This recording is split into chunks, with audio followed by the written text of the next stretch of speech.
Tell us about your charity, Scott. I was so blown away when I saw that on your bio.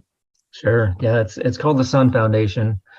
Like And SON, son, right? SON, yeah, and we Mm-hmm. turned it into an acronym for serving others' needs. But it came around in 2012 because at that point, my wife, she was teaching fourth grade and she was job sharing, so kind of half day every day with her best friend named Tiffany. And at that point, right towards the end of the school year, Tiffany was diagnosed with stage 4 breast cancer. Um, Wow. and of course, that's life altering news. Tiffany took the rest of the year off, and my wife, Denise, finished the school year. But then, as the summer went on, Denise spent all her time taking care of Tiffany, or taking her to appointments, and just doing whatever she could for their family.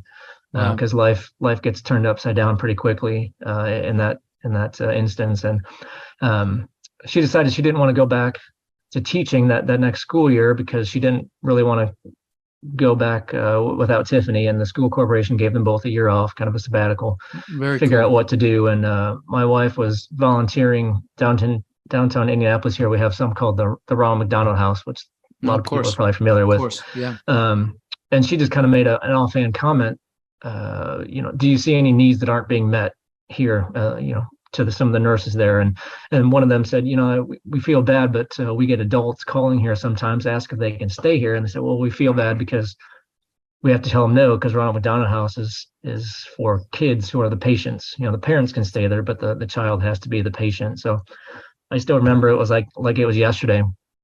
That night, Denise and we went on a family bike ride, and she just kind of casually telling that story, and a light bulb just kind of went off in both of our heads, I think, at the same time.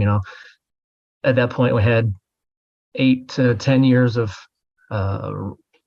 real estate experience. We had some rentals, and I was like, hey, we're not going to buy a high-rise apartment like the Ronald McDonald House, but maybe we can buy a house in Indianapolis, and we can open it up to let adults who are cancer patients stay there. Cancer was obviously heavy on our heart and in our mind at that point from Tiffany. And so that just, we had no idea how we were going to do it.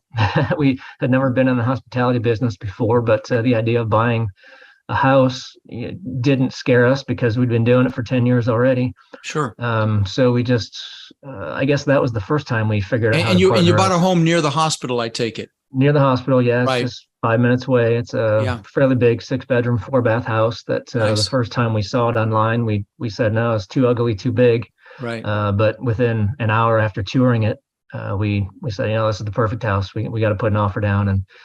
And we didn't know how we're going to do it, but we just pulled a group together from different people from different walks of our life. And just the right person came into our life at the right time to figure out how to set up a 501c3 and how to get the house renovated and open to guests. And, we're having our 10th anniversary in 2023, and just over, I think, 6,500 nights of free lodging have 6,500 nights of free lodging to cancer patients, guys.